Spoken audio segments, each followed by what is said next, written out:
Bulletin में सीधा रुख करेंगे लखनऊ का, जहां पर मुख्यमंत्री योगी आदित्यनाथ क्या कुछ कह रहे हैं, सुनते हैं।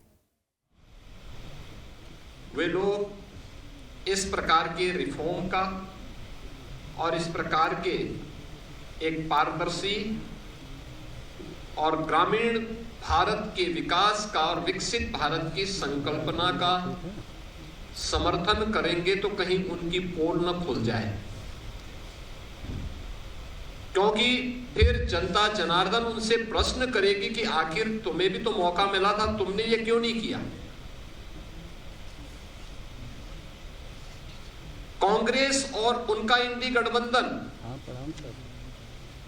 इस महत्वपूर्ण अधिनियम को लेकर के कई प्रकार के प्रश्न खड़ा कर रहा है। आश्चर्य होता है कि देश के हित में, श्रमिकों के हित में, किसानों के हित में, गांव के विकास के हित के लिए उठाए गए जिस महत्वपूर्ण कदम का समर्थन होना चाहिए, जिसका स्वागत होना चाहिए और आदरणीय प्रधानमंत्री जी के प्रति, एनडीए के प्रति जिस इंडी गठबंधन को आभार व्यक्त करना चाहिए, आभार व्यक्त करने की बजाय वह भ्रष्टाचार को प्रोत्साहित करने के अपने पुराने कारनामों को ही खुल के समर्थन कर रहा है। बीबी जी रामजी एक्ट 2025, अगर हम इसकी उन विशेषताओं को देखेंगे, एक पारदर्शी प्रक्रिया, रोजगार सृजन की अधिक गारंटी और ग्रामीण क्षेत्र में अस्थायी परिसंपत्तियों के निर्माण के लिए, यानी ग्रामीण इंफ्रास्ट्रक्चर में वृद्धि करने के लिए एक महत्वपूर्ण अधिनियम पारित हुआ है और ये विकसित भारत की आधारशिला बनेगी। विकसित भारत का लक्ष्य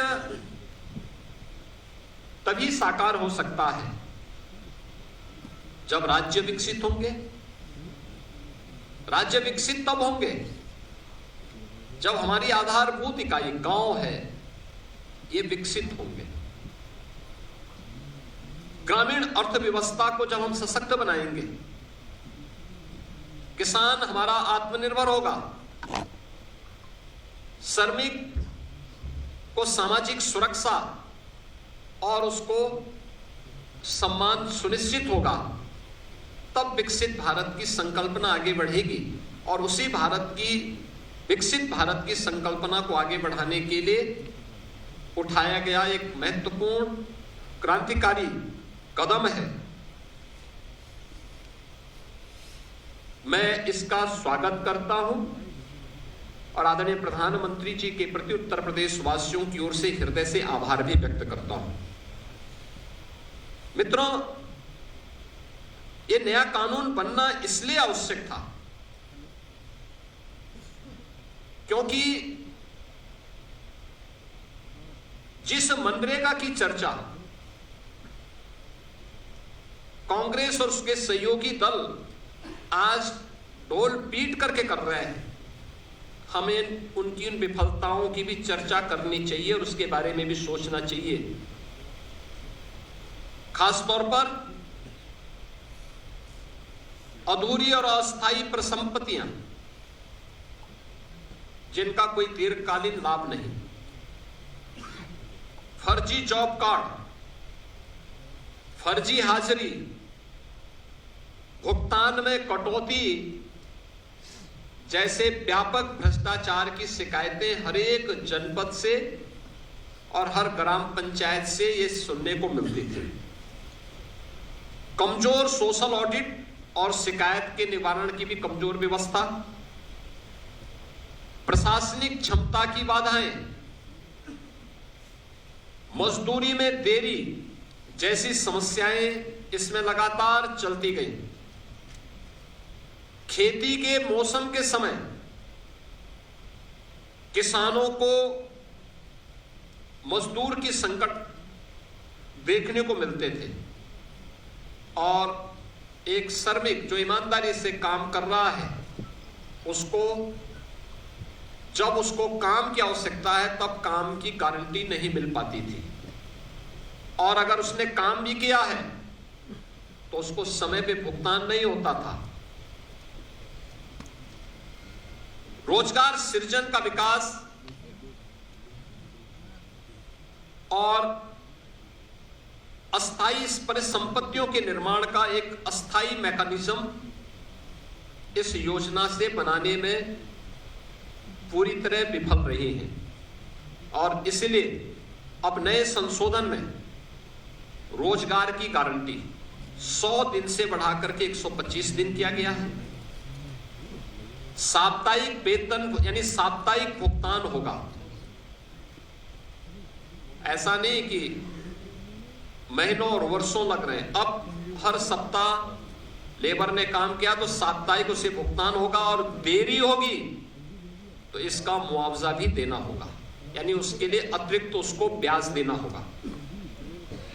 समय पर काम नहीं मिलने पर बेरोजगारी भत्ता अब कानूनी अधिकार हो गया है। यानी अगर कोई व्यक्ति कहता साहब मुझे काम चाहिए और काम नहीं दे रही है ग्राम पंचायत, तो उसके बदले में उसको भत्ता की गारंटी होगी।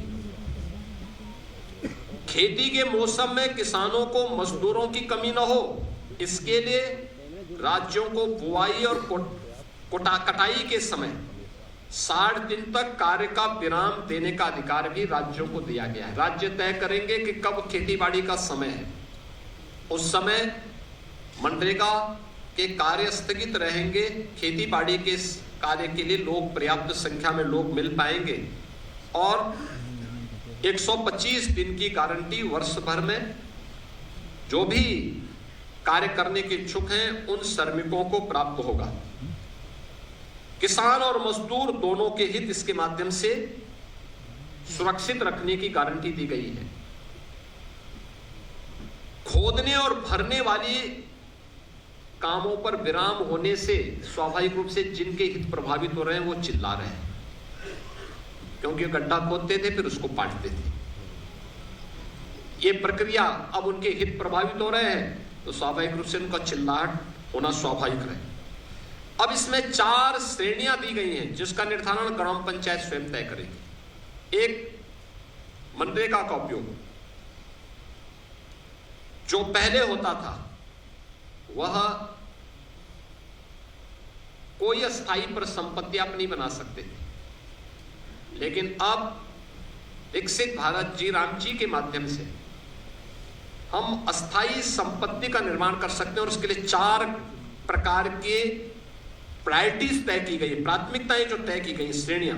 एक, जल संरक्षण के लिए आप देख रहे होंगे ग्रामीण क्षेत्र में या शहरी क्षेत्र में अक्सर आप देखते हैं ग्रामीण क्षेत्र में बहुत सारे ब्लॉक को हमें वहां पर डार्क जोन ग्रुप के रूप में घोषित करना होता है।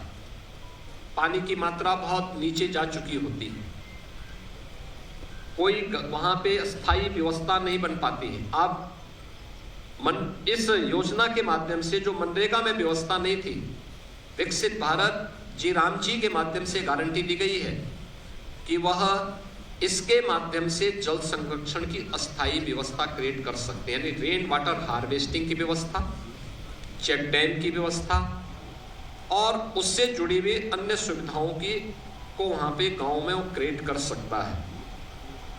ग्रामीण बुनियादी इंफ्रास्ट्रक्चर के माध्यम से वह इन चीजों को वहां पे विकसित कर सकता है, सड़क, नाली,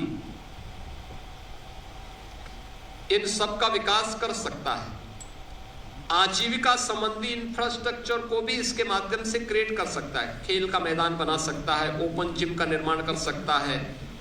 गांव के पास पैसा है, गांव के पास लैंड है, गांव की मार्केट मंडी बना सकता है। गांव में सड़कों पे जहां तहां जो मंडी बनी हुई है उसको हटाकर उसको व्यवस्थित रूप से दुकानें बनवा करके एक अच्छे खाली जगह पर उसको अस्थायी रूप से सड़क से हटा करके एक सिस्टम के साथ जोड़ सकता है, जिससे सुरक्षा की गारंटी उस दुकानदार के पास भी हो जाएगी और साथ साथ गांव के पास एक इनकम का माध्यम भी हो जाएगा। इस प्रकार के उसको भी किया जा सकता है। और प्रतिकूल मौसम घटनाओं से निपटने और आपदा तैयारी हेतु भी विशेष कार्य किए जा सकते हैं। यानी बाढ़ प्रबंधन के लिए गांव से जुड़े हुए छोटे छोटे कार्य हैं, उसके लिए शासन पे उनको निर्भर रहना पड़ता है। अब इसके लिए निर्भरता की आवश्यकता नहीं, ये सारी चीजें वहां पर उपलब्ध। आप इस विकसित भारत जी राम जी की इस स्कीम के माध्यम से इस अधिनियम आपको ये गारंटी दे रहा है। टेक्नोलॉजी को कानूनी अधिकार के रूप में अब शामिल इसके माध्यम से किया गया है। बायोमेट्रिक उपस्थिति, geo tagging, satellite imaginary, real time mobile app monitoring और एआई से निगरानी और सीधे डिजिटल भुगतान। यानी अब हाजिरी भरने की औपचारिकताएं नहीं होंगी। अब जो भी होगा बायोमेट्रिक उपस्थिति के माध्यम से होगी, जियो टैगिंग के माध्यम से होगी, सैटेलाइट इमेजनरी के माध्यम से स्थायी परिसंपत्ति का निर्माण हुआ है कि नहीं हुआ है, real time mobile app monitoring भी होगी, एआई टूल का भी इस्तेमाल वहां पे हो सकता है, और सीधे डिजिटल भुगतान डीबीटी के माध्यम से हम श्रमिक के खाते में सीधे पैसा भेजेंगे, ये इसके माध्यम से होगा।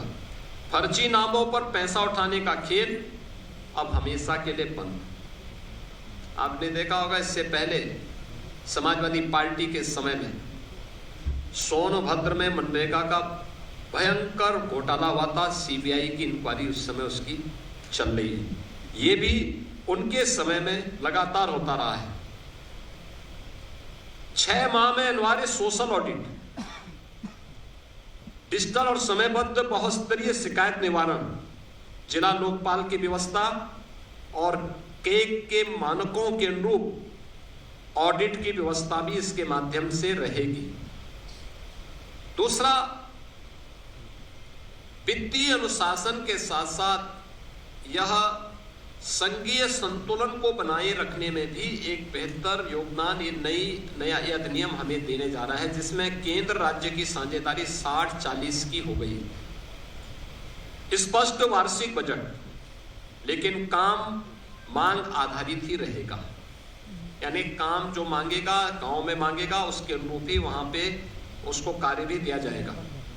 राज्यों को अधिक वित्तीय भागीदारी से में स्वामित्व, निगरानी और उसके गुणवत्ता सुधार, ये राज्यों को इसका पूरा वो दिया गया है कि राज्य इसके लिए करेंगे। और मेरा मानना है कि कुल आवंटन में वृद्धि करके राज्यों को इस मनरेगा की तुलना में अगर इस नई स्कीम के माध्यम से आप देखेंगे तो विकसित भारत जी राम जी के माध्यम से 17,000 करोड़ रुपए अधिक धनराशि इसके माध्यम से प्राप्त हो सकती है। इसमें राज्यों को, यानी इससे पहले होता क्या था मनरेगा में, जिन राज्यों में श्रमिक कम है, जिन राज्यों में गरीबी कम है, उन राज्यों में पैसा ज्यादा जाता था क्योंकि फर्जी भुगतान होता था। लेकिन अब जिन राज्यों में लेबर क्लास ज्यादा है, जिन राज्यों में उन लोगों को, श्रमिकों को रोजगार की गारंटी मिलनी चाहिए, उन राज्यों को इसके माध्यम से ज्यादा कार्य मिलेगा, श्रमिकों का अधिकार बढ़ेगा, भुगतान उनका सुरक्षित होगा, किसान को समय पर भी श्रम उपलब्ध होने लगेगा। अब रोजगार केवल राहत का माध्यम नहीं, अभी तो यह विकास और आत्मनिर्भरता का भी आधार बनेगा। यानी आपने देखा होगा इससे पहले मनरेगा में क्या करते थे, सब रोजगार सृजन करना, एक बार गड्ढा खोदो फिर उसको पार डालो। अब ये नहीं, अब कोई भी रोजगार होगा तो अस्थायी संपत्ति के निर्माण को लेकर के होगा, अस्थायी संपत्ति उसके माध्यम से बननी है। और विकसित भारत 2047 के विजन के अनुरूप ग्रामीण भारत अब राष्ट्र निर्माण पर और अधिक सक्रिय भूमिका का निर्वहन इसके माध्यम से कर पाएगा। मित्रों, विकसित भारत जी राम जी की इस अधिनियम को पारित करने के लिए मैं आदरणीय प्रधानमंत्री जी का, केंद्रीय ग्रामीण विकास मंत्री माननीय शिवराज सिंह चौहान जी का, पूरे केंद्रीय कैबिनेट का हृदय से मैं आभार व्यक्त करता हूं और मैं इसलिए भी धन्यवाद देना चाहूंगा कि उत्तर प्रदेश जैसे राज्य को इससे काफी लाभ होगा और उत्तर प्रदेश सरकार इस कानून को पूर्ण संवेदनशीलता के साथ, पारदर्शी तरीके और प्रभावशीलता के साथ उत्तर प्रदेश में हम लागू करके रोजगार की एक नई गारंटी के साथ प्रदेश के अंदर हम लागू करेंगे। हमारा स्पष्ट लक्ष्य है हर पात्र को समय पर काम, हर गांव में टिकाऊ परिसंपत्तियां और हर श्रमिक के जीवन में सम्मान, सुरक्षा और खुशहाली हर हाल में प्राप्त होनी चाहिए। और आदरणीय प्रधानमंत्री जी के इस विजन के अनुरूप हम उत्तर प्रदेश के अंदर इसे प्रभावी ढंग से लागू करेंगे। और मैं फिर इस बात को कह सकता हूं कि विकसित भारत जिनकी संकल्पना में नहीं है, श्रमिकों का हित और किसानों का हित जिनके एजेंडे में कभी नहीं रहा है, ग्रामीण भारत का विकास हो और हर नागरिक को सम्मानजनक जीवन जीने का अधिकार मिले, ये जिनके एजेंडे में कभी नहीं रहा है, वे लोग तमाम प्रकार की भ्रम की स्थिति पैदा करना चाहते हैं और वही लोग इसका दुष्प्रचार भी कर रहे हैं। विकसित भारत जी राम जी का यह अधिनियम भारत के श्रमिकों के लिए, भारत के किसानों के लिए, भारत के ग्रामीण भारत के विकास के लिए एक मील का पत्थर साबित होगा और उत्तर प्रदेश सरकार इस अधिनियम का समर्थन करती है और इसको पूरी प्रभावी तरीके से लागू करने के लिए अपनी प्रतिबद्धता को दोहराती है। धन्यवाद जी।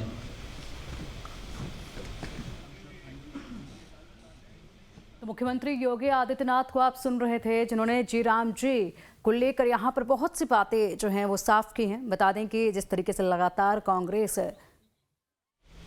और अगर रेवेन्यू विलेज की बात हम करें तो 1,05,000 से अधिक हमारे पास रेवेन्यू विलेजेज है।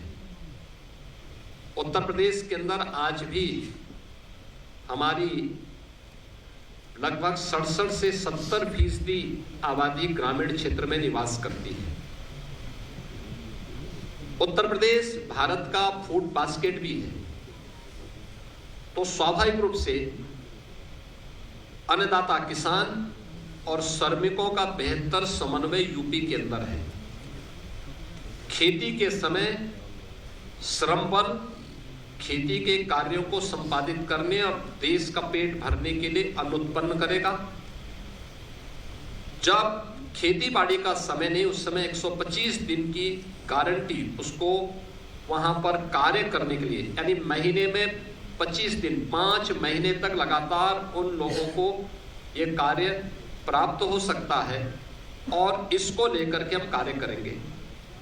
दूसरा, इसके माध्यम से उत्तर प्रदेश के उन श्रमिकों को और कार्य मांगने वाले हर एक उस नागरिक को एक तो अच्छा मानदेय मिल पाएगा, ग्रामीण क्षेत्र के इंफ्रास्ट्रक्चर को डेवलप करने में हमें मदद मिल पाएगी और गांव के लोग जो हमेशा इस बात की शिकायत करते हैं कि हमें सड़क चाहिए, हमें नाली चाहिए, हमें यहाँ पे इंटरलॉकिंग का कार्य चाहिए, हमें खेल का मैदान चाहिए, हमें इन कार्यों को करना है। अब ये सभी कार्य इस नई अधिनियम के अंतर्गत विकसित भारत जी राम जी के माध्यम से गांव के अंदर एक अस्थायी परिसंपत्ति का निर्माण किया जा सकता है। आपदा नियंत्रण को भी इसके माध्यम से दूर करने के लिए जो भी अस्थायी इंफ्रास्ट्रक्चर वहां डेवलप होना है या गांव की इनकम को और गांव को आत्मनिर्भर बनाने के लिए भी जो अस्थायी वहां पे इंफ्रास्ट्रक्चर देने हैं, जैसे मैंने कहा मंडी का निर्माण हो सकता है, मॉल बन सकता है। बहुत सारे ग्राम पंचायतें ऐसी हैं जो बड़ी बड़ी ग्राम पंचायतें हैं, अच्छी आबादी है, 10-10 हजार की आबादी है, उनका अपना छोटा सा मार्केट है, लोग अपनी आवश्यकताओं की पूर्ति के लिए वहां आते हैं, उनके पास परिसंपत्तियां हैं। इस पैसे का उपयोग करते हुए हम वहां पे मॉल बना सकते हैं जिसमें नए रोजगार के सृजन भी हो सकते हैं, ग्राम पंचायत उसके माध्यम से आगे बढ़ेगी। तो उत्तर प्रदेश इस दिशा में बहुत अच्छी प्रगति करेगा और उत्तर प्रदेश इसका सर्वाधिक लाभ लेने वाले राज्यों में।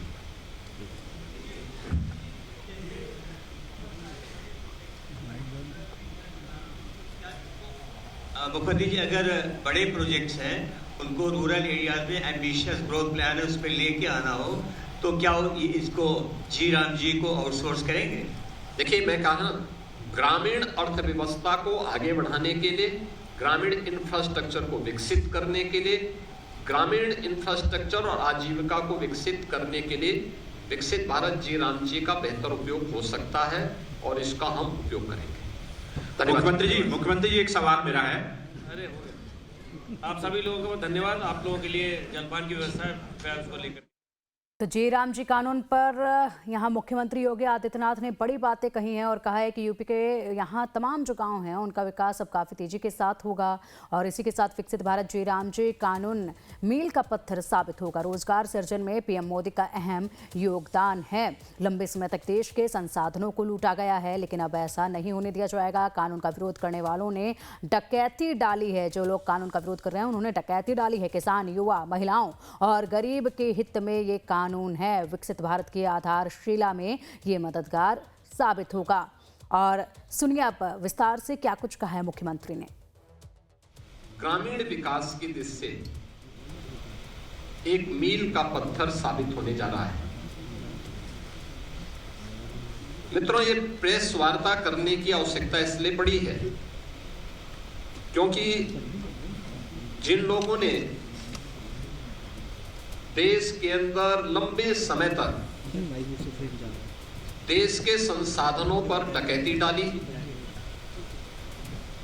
देश के एक गरीब को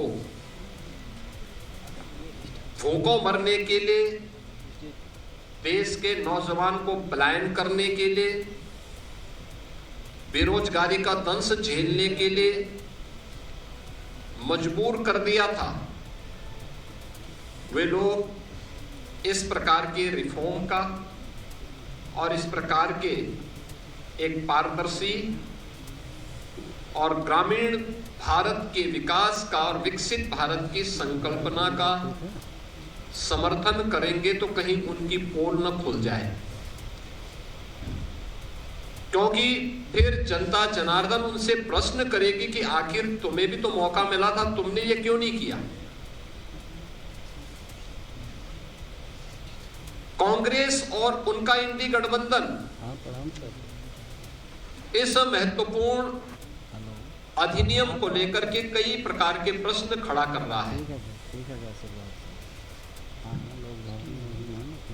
आश्चर्य होता है कि देश के हित में, श्रमिकों के हित में, किसानों के हित में, गांव के विकास के हित के लिए उठाए गए जिस महत्वपूर्ण कदम का समर्थन होना चाहिए, जिसका स्वागत होना चाहिए और आदरणीय प्रधानमंत्री जी के प्रति, एनडीए के प्रति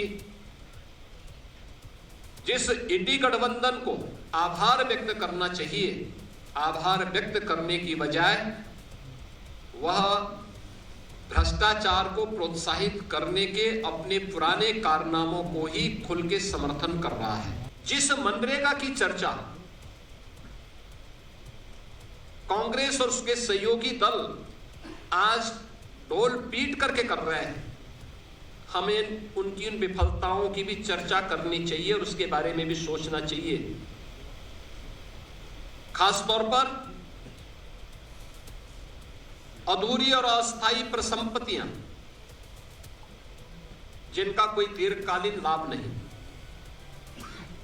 फर्जी जॉब कार्ड, फर्जी हाजिरी, भुगतान में कटौती जैसे व्यापक भ्रष्टाचार की शिकायतें हर एक जनपद से और हर ग्राम पंचायत से ये सुनने को मिलती थी।